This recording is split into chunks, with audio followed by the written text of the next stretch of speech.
안녕하세요. 오늘은 성인지 감수성을 통해서 판사들이 어떤 시야를 갖고 있는지 좀 훔쳐보려고 합니다. 어, 먼저 미성년자 대상 성범죄가 처벌되는 이유에 대해서 좀, 그리고 가중처벌되는 점에서에 대해서 생각해봐야 되는데요. 뭐, 그 판사님들의 왜 죄인지, 그리고 왜 그 가중처벌을 함으로써 사회적으로 이것은 해서는 안 된다는 메시지를 보내는 것인지 다 이유가 있으시겠죠.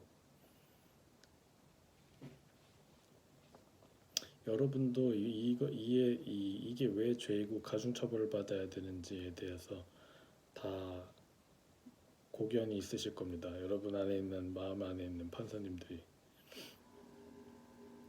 근데 여기서 짚고 가야 될 것은 그 판사님들이 바라보는 세상이 고유한 세상이라는 것이죠.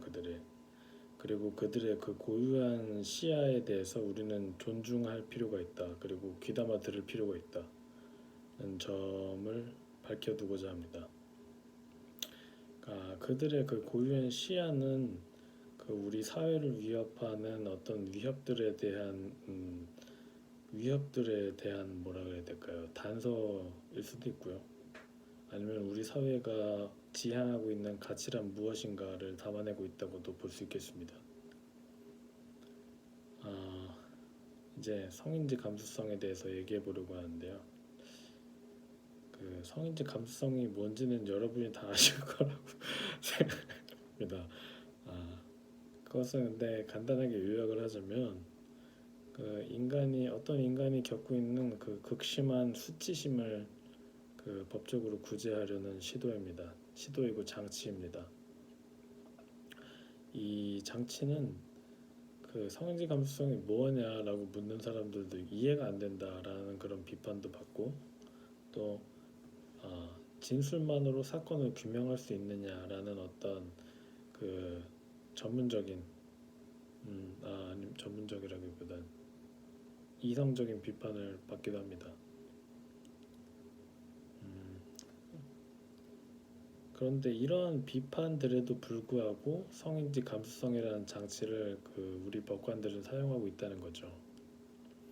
그러면 그 법관들의 그 고유한 시야 속에서 어떤 이유가 있었기 때문에 그런 장치를 도입했는가를 좀 생각해 보는 것이 타당할 것 같습니다. 음, 저는 그 아까 말했던 비판 중에서 진술만으로 그 사건을 규명할 수 있느냐라는 그 지적인 비판에서 출발을 할 수 있다고 생각합니다. 무엇이냐면 그 인간의 수치심에 대해서 이 우리의 법률 제도가 접근을 하려고 할 때 가지고 있는 유일한 단서가 목소리라는 것입니다. 이때 주의할 것은 그 목소리의 내용도 중요하지만 그 목소리 그 자체가 우리가 갖고 있는 단서라는 것입니다. 유일한 단서. 그러면 어, 성인지 감수성이란 장치에 대해서 완전한 반대를 하는 사람들은 이것은 법률이 인간의 이 깊은 수치심에 대해서 법률이 접근할 바가 아니다 라고 말을 하는 것입니다. 그런데 그 우리의 그 법관들은 그 인간의 이 수치심과 이 진술들만이라는 이 한계를 가지고서도 우리 이 법관들이 접근해서 법률적인 판단을 해야 된다라는 것이잖아요. 그러면 거기에서는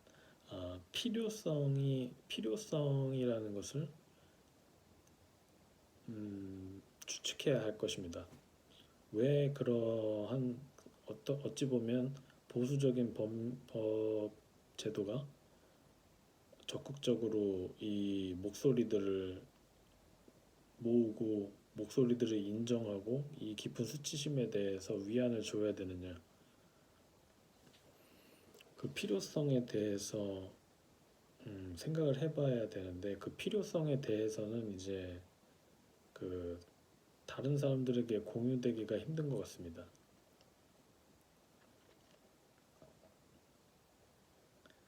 아, 다만 제가 추측하기로는 이 깊은 수치심을 느끼는 사람들의 이 고통스러운 목소리를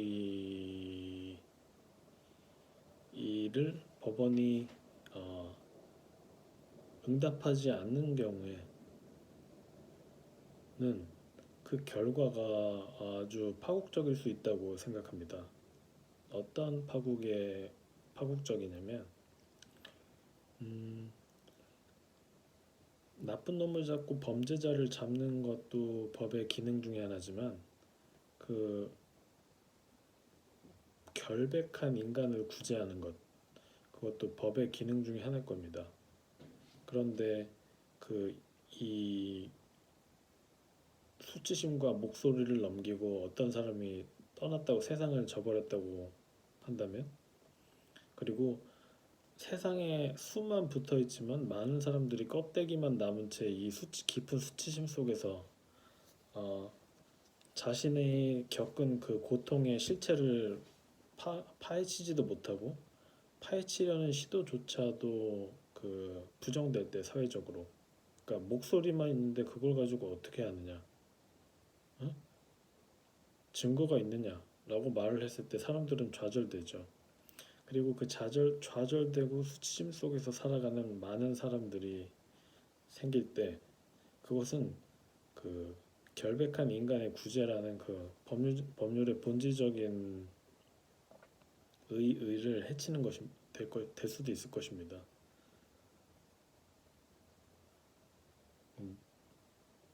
아마 그런 의미에서 성인지 감수성이라는 장치가 도입이 돼서 사용되는 거 아닐까라고 생각합니다. 이상입니다.